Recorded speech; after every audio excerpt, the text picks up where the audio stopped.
bisa diukur. Diukur tahu bedanya dengan dikira-kira? Diukur tuh gimana? Berarti nanti dia bisa ada satuan. Gimana ya? Coba. Sebetulnya gini ya. Bagus tuh kan juga sesuatunya sifatnya kualitas, bukan kuantitatif kan? Ya. Bagus itu kualitatif sebetulnya. Beda dengan ini. Kalau tinggi itu kuantitatif bukan? Kuantitatif. Bisa diukur. Satuannya apa? Ada sentimeter. Ya.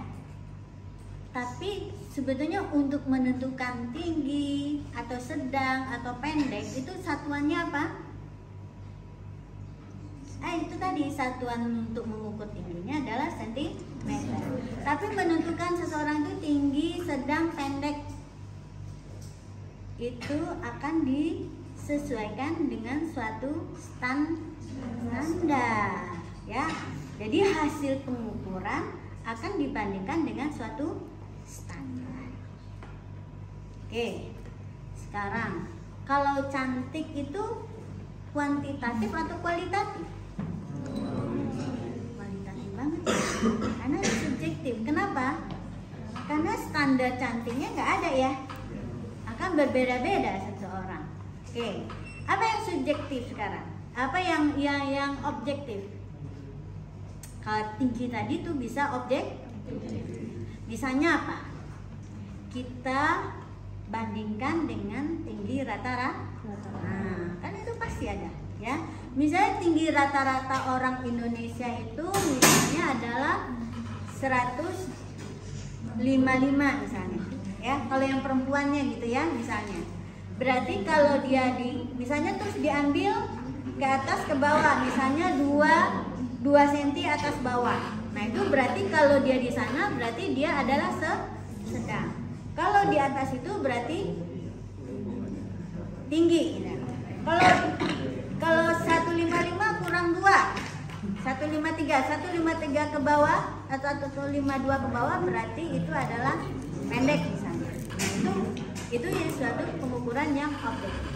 Sekarang, apakah suatu desain interaksi manusia ini bisa kita ukur? Bisa ya, bisa diukur, ya, bisa diukur, bisa dievaluasi. Diukur itu adalah berarti kita bekerja dengan ada satuannya. Dievaluasi itu kita membandingkannya dengan yang sebaiknya seperti apa, dengan standar, ya, sehingga keluarlah hasil yang kualitas. Di mana nanti kita pelajari? Nanti kita pelajari, ya, bagaimana mengukur kualitas interaksi. Ini dalam salah satu fase engineeringnya yang disebut dengan fase evaluasi. Itu bisa kita lakukan apa? Kalau prototipenya sudah jadi. Oke? Jadi setelah kita rencanakan, kita modeling, ya, dapat diagram, kita buat prototipe, bisa kita evaluasi. Ini semua tahapan ini melibatkan user. Jadi dengan adanya prototipe, user dilibatkan untuk menggunakan dengan kita pandu apa yang harus dia lakukan sesuai dengan fungsional yang, ya. Oke. Nah, itu adalah semua tahapan yang akan dijalani pada saat suatu antarmuka didesain, ya. Nah, nanti jangan lupa ya, kalau kenapa kita ini agak pendek nih waktunya, karena nanti puasa itu sudah kuliah online. Saya merasa nggak terlalu leluasa interaksi kita. Jadi saya optimalkan sekarang ya gambaran tugas kelompok, ya. nanti kalau bisa satu kelompoknya 5 orang ya. Oke. Terus sebetulnya perangkat lunak yang bisa kita lakukan, kita terapkan uji cobanya tuh cukup luas ya. Dan kalau bisa dioptimalkan nanti pengalaman setiap ya, fungsionalnya cukup. Nah nanti ada tantangan nanti pada fase ya. Terus perangkat lunaknya apa Bu? Bebas ya. Tadi seperti yang kalian sudah saya tanya-tanya ya, kalian sudah sebutkan bahwa ada berbagai macam perangkat lunak kategori. Kalian bisa ambil misalnya mendesain game kah, atau yang untuk sosial media kah, ya. Kemudian bisa juga untuk yang sejenis marketplace atau toko online boleh ya. Bisa juga yang tools buat sehari-hari yang sekarang mungkin belum ada. Contohnya yang ada toolsnya di dalam perangkat gadget itu contohnya apa? Kalender, apalagi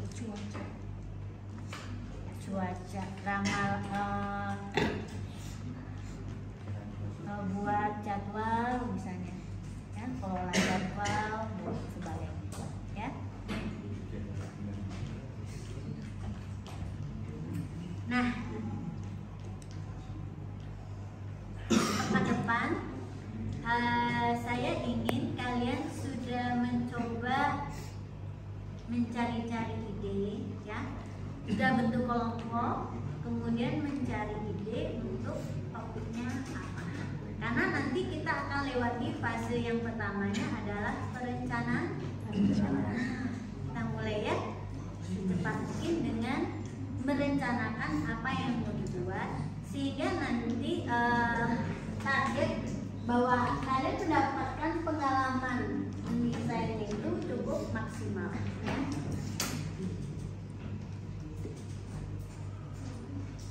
Nah ini contoh ya yang profesi-profesi yang terkait ya. Ada interaction designer, di mana ini beda-beda dikit ya. Nah karena di masalahnya adalah di Indonesia ya, ruang eksplorasi untuk profesi ini masih terbatas. Kadang-kadang untuk perangkat lunak ini ya bisa diselesaikan oleh cuman beberapa orang saja ya, semuanya dirangkap-rangkap gitu. Saya termasuk pernah seperti itu, satu software yang besar, tim developernya cuma 2 orang, desain interaksinya kerjakan sendiri. Jadi tidak murni, belum menerapkan prinsip-prinsip dan metode-metode yang dipelajari seperti ini.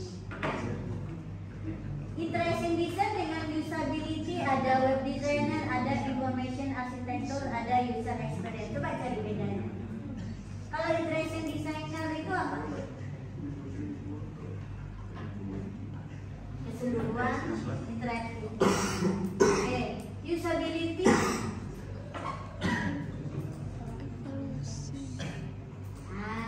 Ternyata kalau di sini usability ini dia fokus pada salah satu fase engineeringnya, yaitu mengevaluasi.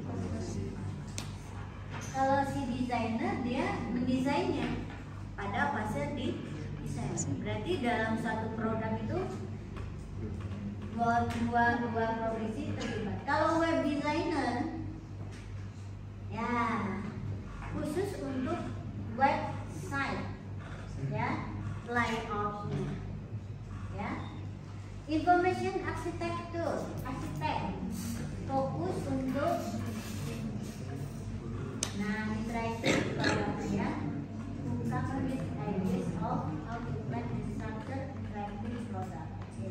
User experience designer melakukan semua di atas. Nah berarti ini ya satu profesi mencakup semuanya. But we may also juga melakukan studi, ya. Dia juga meneliti ya untuk memberikan informasi tentang desain produk. Oke. Nah, sekarang kita masuk ke user experience. Ini kan tipis-tipis saja ya. Kalau user interface ini adalah prosesnya. User experience ini adalah suatu nilai yang akan dievaluasi, ya. Kualitas yang akan dinilai untuk dievaluasi, ya. Oke. Apa itu user experience? How a product behaves and is used by people in the world, ya. Bagaimana suatu produk, ya, perilaku suatu produk dan bagaimana dia digunakan oleh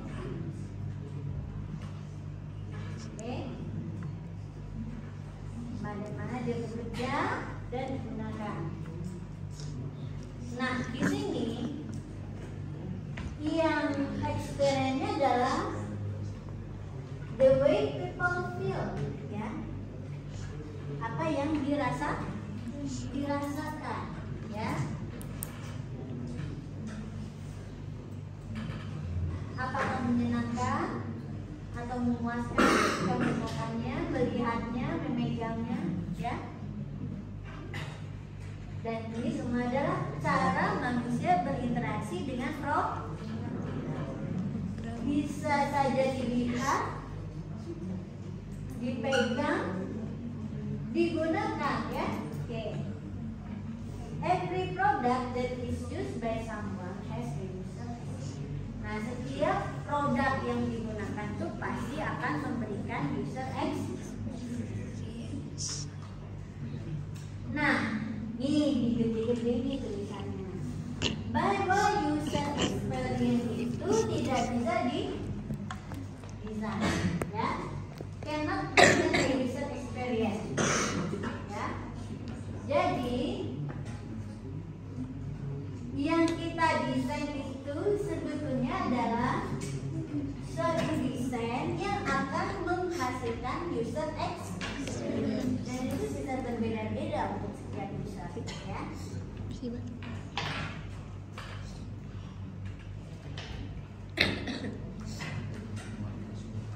Nah,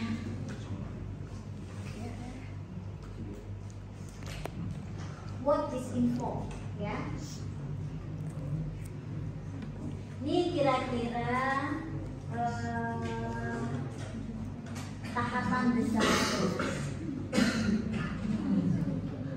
Yang pertama adalah mengidentifikasi need, ya, dan menetapkan requirement. Ada nih pertanyaannya, apa beda needs dengan requirement?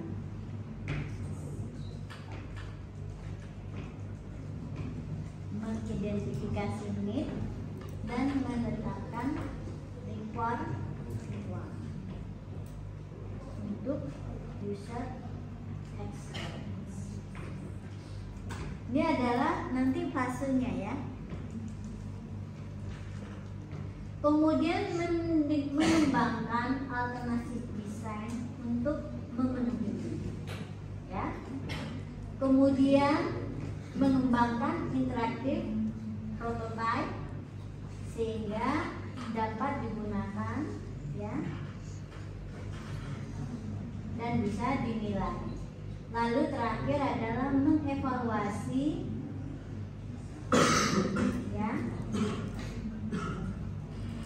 mengevaluasi, ya. Oke. Jadi ini nanti tahap, ini 4 tahap, ya. 4 tahap. Oke. Identifikasi need dan menetapkan requirement, 1 tahap. Tahap yang kedua mengembangkan alternatif di desain. Ya. Untuk apa? Untuk requirement yang sudah ditetapkan. Oke. Tahapan ketiga, membangun atau mengembangkan prototipe. Jadi dari yang sudah ada desain ini, ya, kita buat prototipe. Membuat prototipe artinya apa? Mengembangkan produk yang secara visual bisa dilihat dan dia juga interaktif. Interaktif artinya apa? User berinteraksi, seolah-olah itu adalah software yang akan digunakan, ya. Oke. Dan ketika dia berinteraksi mendapat respon, itu namanya interaktif, ya. Tidak hanya visualnya bisa dilihat, tetapi dia juga interaktif. Oke. Lalu yang terakhir adalah mengevaluasi. Ini generik, ya. Artinya apa? Tahapan ini generik. Generik artinya tidak tergantung pada metode apapun. Oke. Tadi saya sudah jelaskan. Salah satu metode engineeringnya, ya, yang kita bisa terapkan dalam fase ini adalah user center design. Ya, itu dia punya tahapan sendiri dan ada apa yang harus dihasilkan dari setiap tahapannya. Ada juga design thinking. Kalian tidak usah terpaku metodenya apa, ya. Tapi pahami ini. Ini adalah fase-fase generiknya. Kalian kan juga belajar di RPL. Ada 5 tahapan generik, yaitu apa?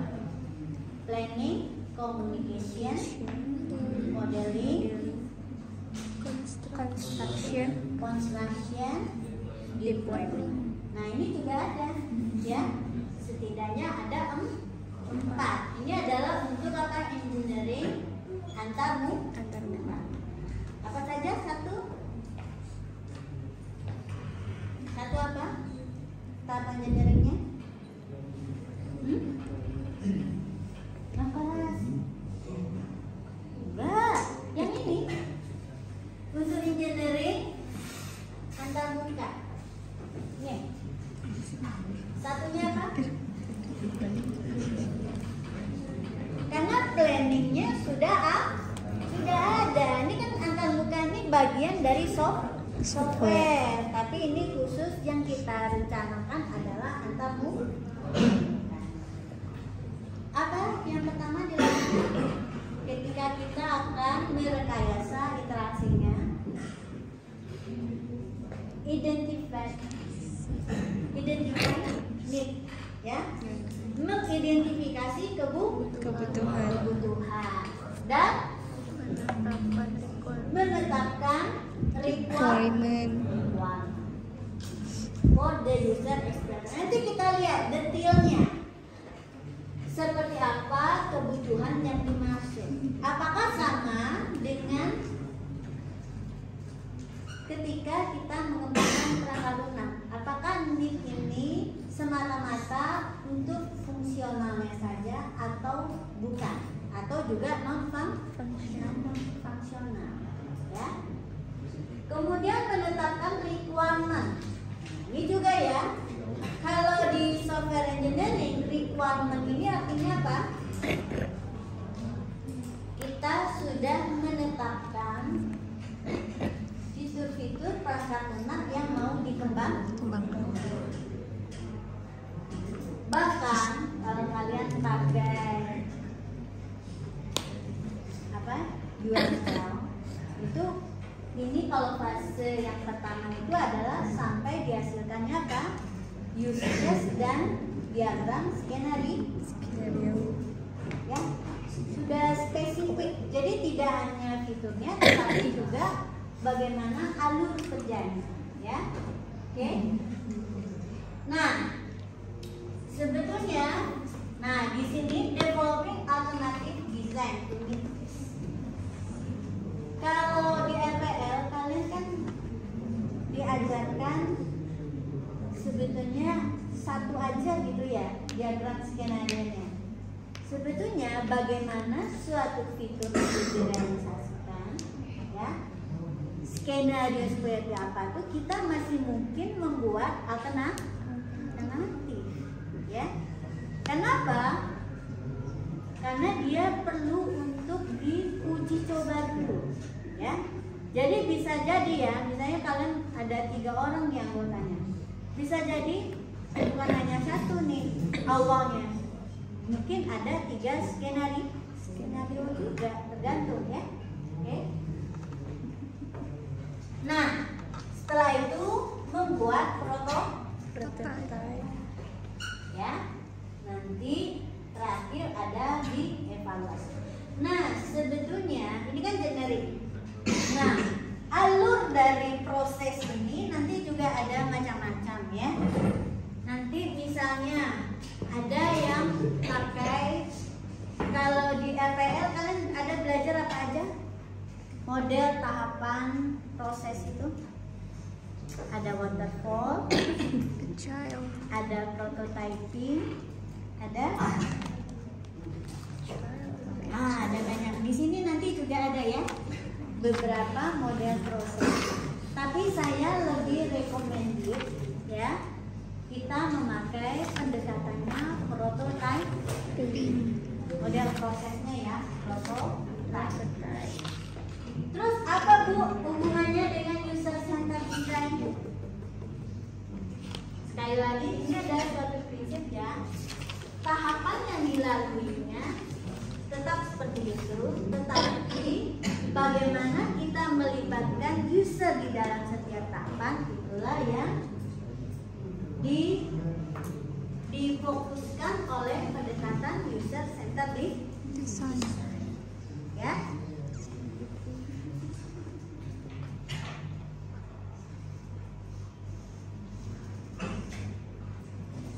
Nah, core karakteristik ya, karakteristik pentingnya adalah user should be involved. Jadi user harus terlibat ya dalam pengembangan proses. Lalu spesifik usability dan user experience goal need to be identified. Jadi nanti bedanya adalah ketika kalian melakukan tahapan identifying need, jangan lupa menetapkan target-target dari usability-nya seperti apa.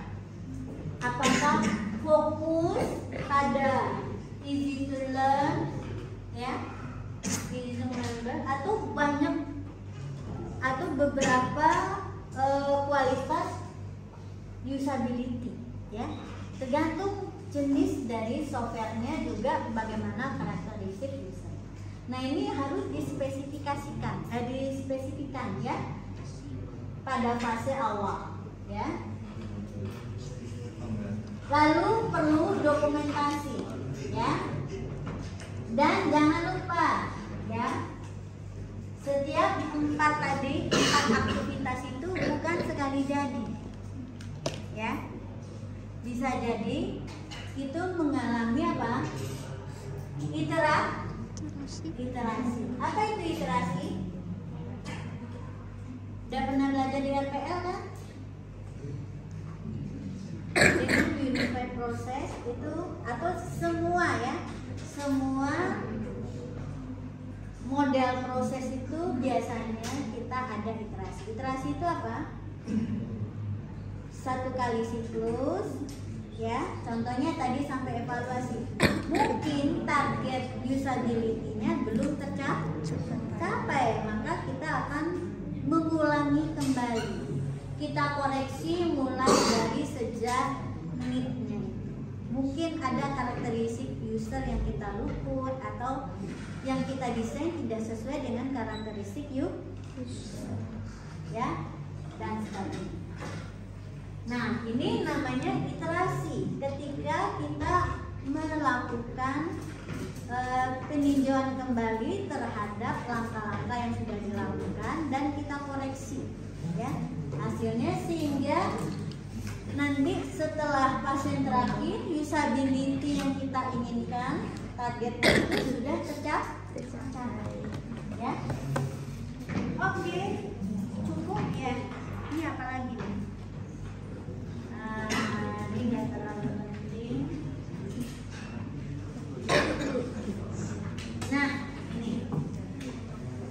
contoh usability goals, ya. Kan tadi ya di fase awal kita juga harus menetapkan usability goals-nya apa sesuai dengan karakteristik perangkat lunaknya dan karakteristik user. Apakah di sini semuanya atau beberapa, ya? Effective to use, efficient to use, safe to use, ya. Lalu has good utility, easy to learn, easy to remember, ya. Tadi ya. Ini.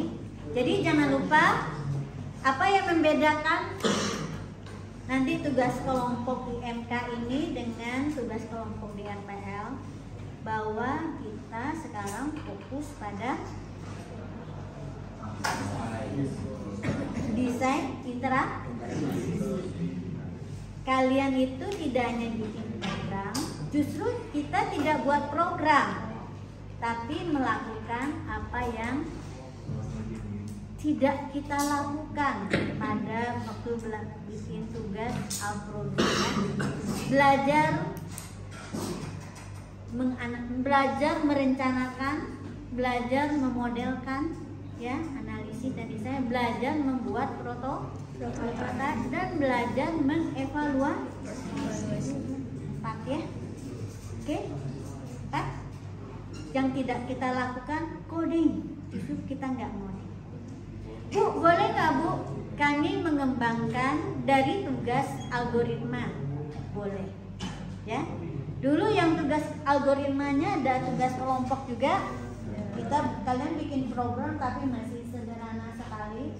Nah, sekarang boleh dibuat dengan interaksi yang, ya.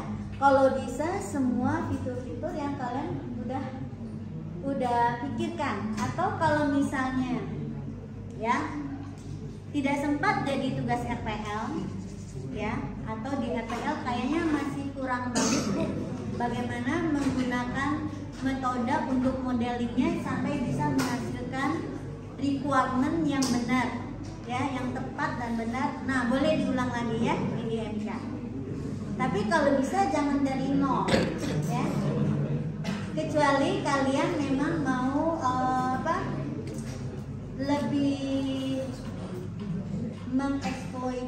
mengeksplorasi kemampuan, mau sama sekali baru, tantangnya lebih besar, misalnya contohnya untuk bikin game boleh, ya.